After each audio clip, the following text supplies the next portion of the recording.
Hello and welcome to Raider HQ After Dark. I'm your host, Raider. And in this video, I'm kind of just wanted to talk to you about a comment that I received that was very good from Dave B2280. And let me put it up on the screen real quick. So Dave put up a great question here, and I mean it's a really good question. So uh, it might sound salty, but I don't take it that way. It's a very good question. So Dave says, how many RVSR veterans are rated at 100%? How many veterans who are employees of the VA are 100%? I'm betting that that is a large percentage. The more I dive into the cesspool, the more I realize how corrupt it is. And no, I'm not referring to the average veteran who just wants a fair shake with their claims. Now, this is a very good question. I would like some statistics on this because I'm going to make some references here, and I obviously don't have any data to back it up, but I'll tell you every single veteran that I know at the VBA is 100%. Every single veteran I used to know that worked for the VHA had a variety of ratings. Not all were 100%, not even a tenth of them were 100%. Not very many of them had 100%. And I find that this question is very, very interesting. That just because, like, it makes the inference, and I can clearly see why people would have this perspective of, oh, you guys are just, kind of giving each other kind of favors here. And that's not the way that it works, actually. So when a veteran who works for the VA, or yeah, basically for the VA in any capacity, they have to go through St. Paul. Like that's where their ratings get adjudicated at.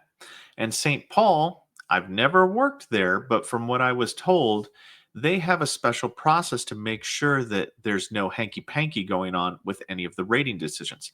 So it's not hanky panky related for the VBA, and why the VBA staff have such a drastically higher, in my personal opinion, a drastically higher 100% ratio than, say, the VHA or the overall veteran community. Now, this is going to boil down to some common sense, right? A lot of the stuff that I say on my channel goes against a lot of the things you're told on YouTube by YouTubers, by claims companies, by all this stuff, right? And I've had people go, that's wrong. That's this, that's that. Well, okay, cool. And then people get mad that the VBA staff are 100%. It's because, for whatever reason, and this is my speculation on the topic, for whatever reason, the community, because the VA has not been good at informing the veteran community as to how the process works, what's going on, how they interpret things, the veterans companies, all these the veteran facing entities, be it the veteran, be it a company, be it whatever, have had to try to put two and two together. They've tried to reverse engineer how the process works, and sometimes they get it right, and sometimes they get it drastically wrong. The one that comes to mind is how the VBA staff focus on the M21 manual and the 38 CFR, to the contrary belief of the veteran community, who are like, case law, and I'm fine with you guys. Like I'm not digging at anything.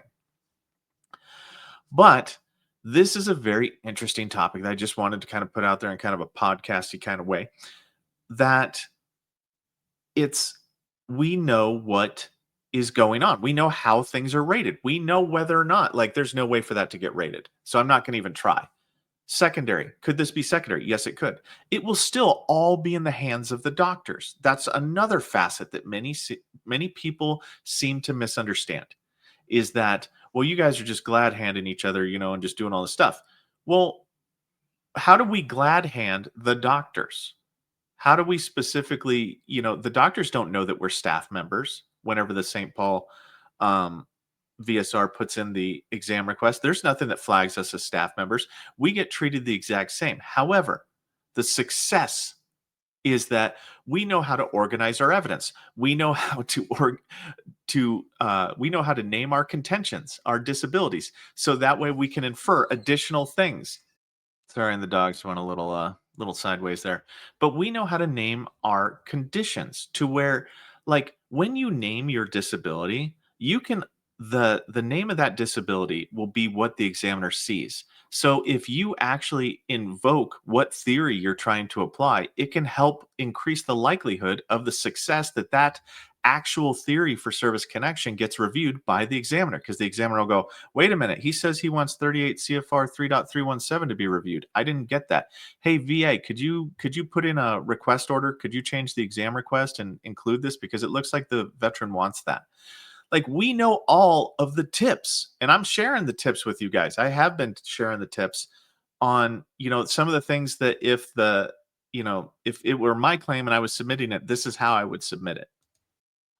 Sorry, Naughty Dogs Part 2.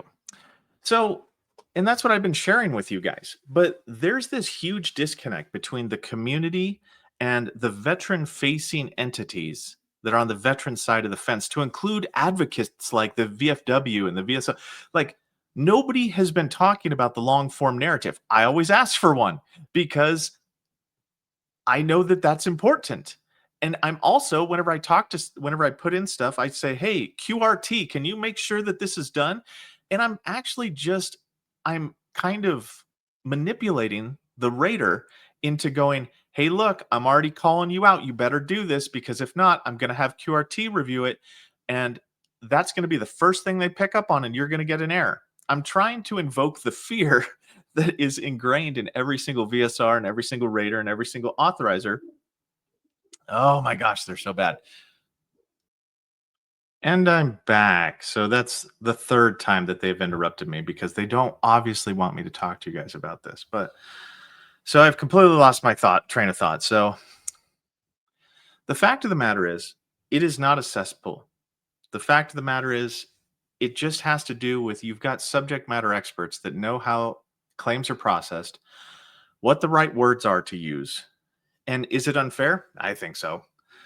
But you can't fault somebody that knows how to do something. Like, I mean, they're 100% because the examiner said so. There's no way to manipulate the examiner besides potentially increasing the likelihood of them agreeing with you, because you organize your evidence in a very competent way. And that's like, some of the you know some of the organizations that do medical opinions and DBQs professionally for veterans, those companies haven't learned what the right words are, to their detriment, right? Like, a lot of veterans get denied with their DBQs. Some get granted, obviously, but for the most part, the reason why the RVSRs, VSRs, QRT authorizers, they have a higher likelihood, in my personal opinion, because I've talked to people, that they have 100%, is just because they know how the system works.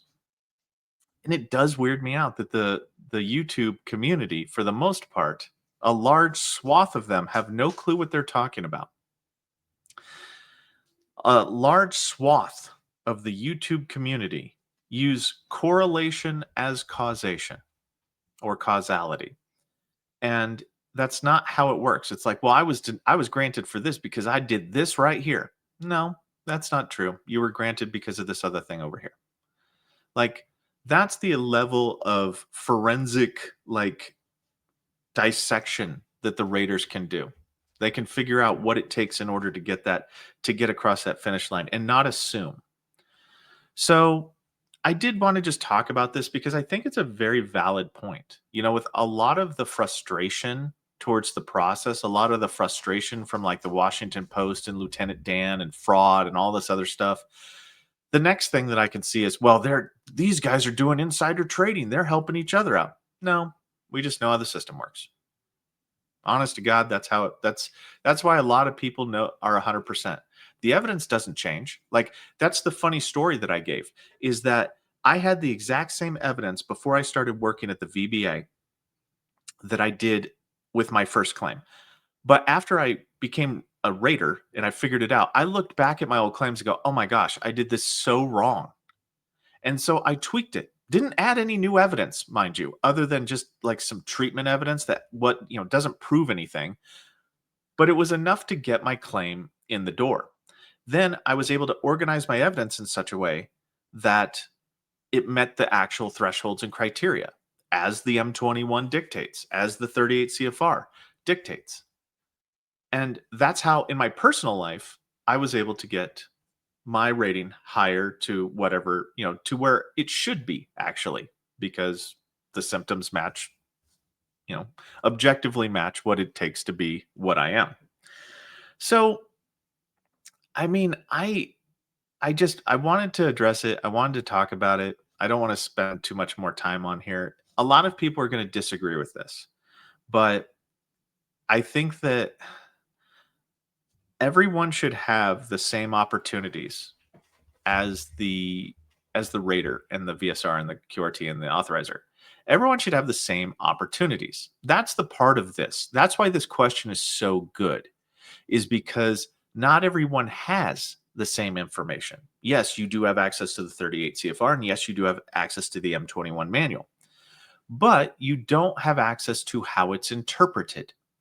And that's the thing that I wish that the VA would work on. That's what I wish Doug Collins would do, is give everyone the same fair shake. You know how when you go buy a car, you get the was it the dealer's price or whatever it is, something like that. Like I want the same opportunities. I want you to have the same opportunities that I have or had. And I want to make sure that that's why I did the YouTube channel. I mean, I originally did it to teach VSRs and Raiders just because they're a hot mess currently.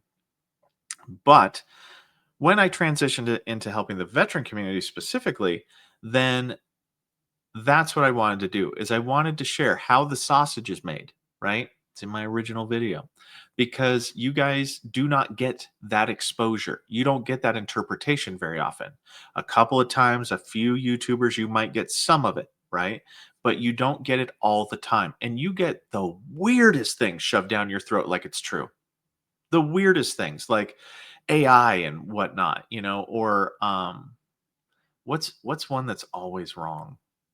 Sometimes supplemental claims. Like, actually, no, it's when they change something like sleep apnea, sometimes people say, well, if you just do an intent to file before they do the change, that will hold you in the historical criteria. That's not factually accurate and not set by precedent. Like, you have to have a claim established. In order to ensure that you meet criteria, you have to have a claim in for the condition before the change happens. Like, that's a misconception. What's another one? Respiratory conditions being rated together or separately. Like the 38 CFR Part 4 is written so horribly that it's hard for people to understand that what pyramiding is for respiratory conditions like asthma under 6602 or sleep apnea. Like are they should they be rated together or separately? But they should be rated together. That's a final answer on that one. But anyway, that's about all I wanted to talk to you guys about. But I came across this question. I was like, this is the best question right here because it does give that view. I will agree with Dave 100% that it gives that view. If you were to find out how many Raiders are actually 100% in the VBA, it would make you think that there was something weird going on. But I'm going to tell you, if there is, there is. But, Puerto Rico comes to mind. But Puerto Rico is another story. But for the most part, because all of your claims go to St. Paul, and because St. Paul has its own process for processing staff member claims, it's pretty well locked down. So I can say that for, fairly certain that there's not much hinky stuff going on in the decisions. It just has to do with the knowledge discrepancy. So anyway, guys, that's about all I got for you on this one. I hope you find this to be somewhat informative in some way, shape, or form. If you haven't, and you like the sound of my voice and you like the things that I say, please like and subscribe. The channel is growing like mad, and the goal, similar to this video, is to get the message out as to how the process more accurately works compared to what you guys are normally subject to in the YouTube community. So I want to just do that. Anyway, that's about all I got for you on this one. Sorry for the rambling. Raider out.